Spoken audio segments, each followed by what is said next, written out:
Okay, so we're going to do pre-show in a couple of the Mania matches, because Mania's... This is like a 7-hour adventure, so we'll get through some of this pretty quick. Pre-show. So they do the Andre the Giant Memorial Battle Royal, and everyone's just in the ring. Generic Battle Royal. It had a couple of spots where it's like, oh look, it's Kane and Baron Corbin. And I went, oh, wouldn't mind seeing that. Zach Ryder gets led by Mojo Rawley, keeps that going. Little bits and pieces here and there, which seem like they could make decent matches later on off of it. We end up getting down to Mojo Rawley, Baron Corbin, Matt Hardy. 2 former winners, 1 person who controls the woken/broken universe. Lights go out. Wyatt appears in the ring. Wyatt helps eliminate Rawley. Okay. Eats an end of days. Okay. Looks pretty sick. Low bridge on Baron Corbin, Matt Hardy wins. And the crowd's kind of like, wait, Matt's music hits. Why? Bray's not an actual participant. So that now means then that anyone can get involved in the Memorial Battle Royal, like what happened last year, and it doesn't matter. They hugged, so I guess he's woken Wyatt. Or Bray Hardy. Whatever they want to call him, as long as it leads to him having... I know he wins most of his feuds and wins lots of matches. As long as it leads to him actually doing something productive. All for it.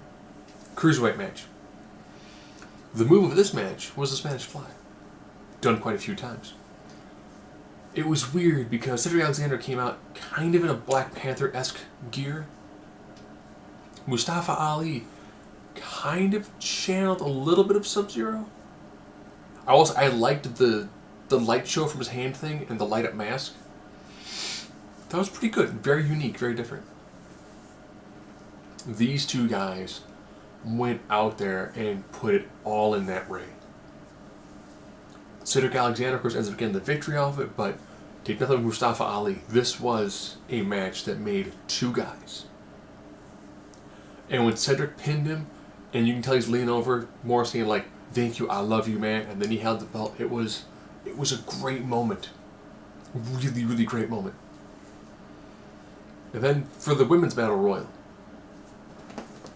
Becky, Bayley, and Sasha got theme music. Everyone else just kind of walked to the ring. That's your women's division. We've got these 3 the rest of all main roster matches, and everything else. Naomi got taken out early, so she's under the bottom rope, so wasn't eliminated. It was good seeing, Sasha try to go for a hug to Bayley. Bayley tossing her out. Naomi sneaking in, tossing out Bayley. Alright. She won. It doesn't mean anything.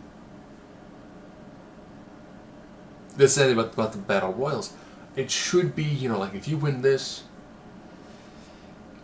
maybe it's like if you win this and turn on SmackDown, you get a shot at the US title. Or you get a shot at the heavyweight title. You get, the next pay-per-view, it's pretty much just rehash matches.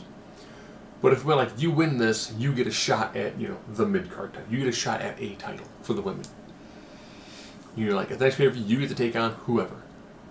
But it's not just the Battle Royal where you win a trophy, which doesn't mean anything. At least with King of the Ring, it gave you a character, a gimmick change. With the Battle Bowl, you at least got to wear like a ring. This is a giant trophy that you got to lug around. But, okay. So that finishes your pre-show. So we begin with a triple threat for the IC title. Oh, so good. Balor and Rollins could probably fight for an hour, and the crowd would be super invested. They are just 2 athletic studs, period. Miz was together with them. It was a frantically paced match. It was almost like somebody went, "We've got our match planned out. It's 22 minutes," and they went, "You got 17. Okay, we're gonna cut." No. What? No. I'm not cutting anything. What do you mean? we're doing it all. What do you mean? We're going to do it all. We're going to explode this crowd. Rollins wins, pinning Miz after hitting the stomp on both Balor and Miz. Great, he is now a Grand Slam, which means all 3 members of the Shield are all Grand Slam champions. Ironically, John Cena still in a Grand Slam. Maybe John will challenge Seth Rollins now for the IC strap, and then he'll complete his version of the Grand Slam. But great opener. And then we go right into Charlotte and Asuka. Wait, so you go from a barn burner to there's no cool. All right, crowd's hyped. You're next. No cooldown. Hit it. I like the aggression of this match. Again, fast-paced. I like how they worked. Charlotte having like the 1 foot height. Charlotte looks huge in this match. But Asuka had the devastating strikes. Charlotte had just the raw athleticism and the size and the power. They worked the dynamic perfectly. You can tell these two were going to go all out with each other, which was great. Seeing that really nice suplex from the top, from the apron to the floor was fantastic. Charlotte bloodied up elbow, just worked a really good match. Wasn't as great as it should have been. I think they made one small mistake.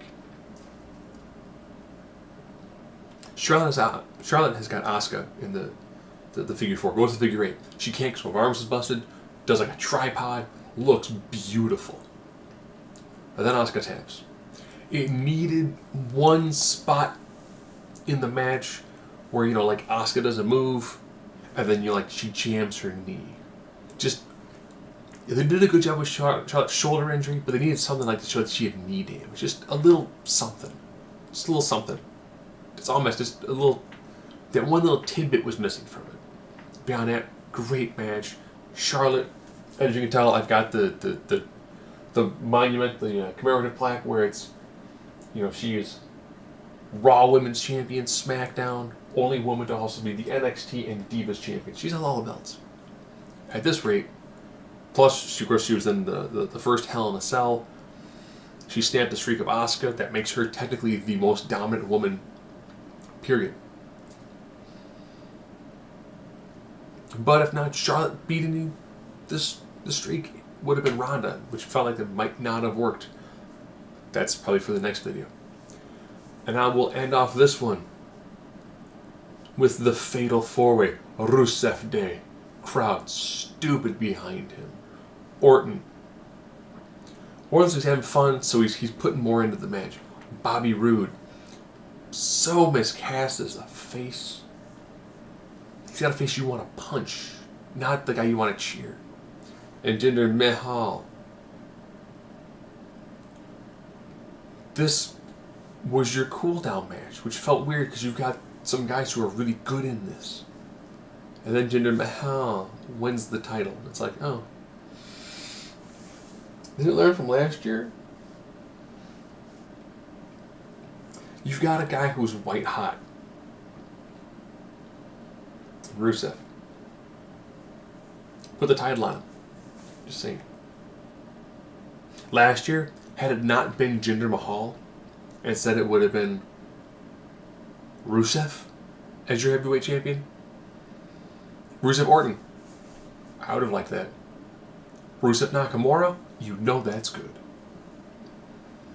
And then lead into a match where it could have been Rusev, Brock Lesnar. I'd have been cool with that.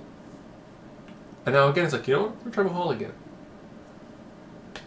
Insanity. Definition of insanity.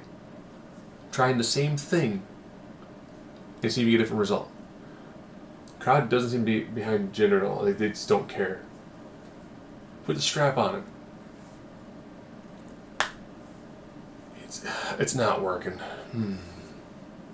Year later. Crowds just don't care about Jinder. Put the strap on him. That other dude He's selling shirts. It's selling well. He's got the ability. He's selling a freaking calendar with just 12 photos of him in it. No. He needs the big Mania moment. If he wins this match, then when he lost to John Cena, it kind of avenges that. He just no. Okay. That's where we're going to end this one at. So, I'm currently up to the point where it's AJ Nakamura, beautiful entrance. So, stay tuned for WrestleMania Part 2.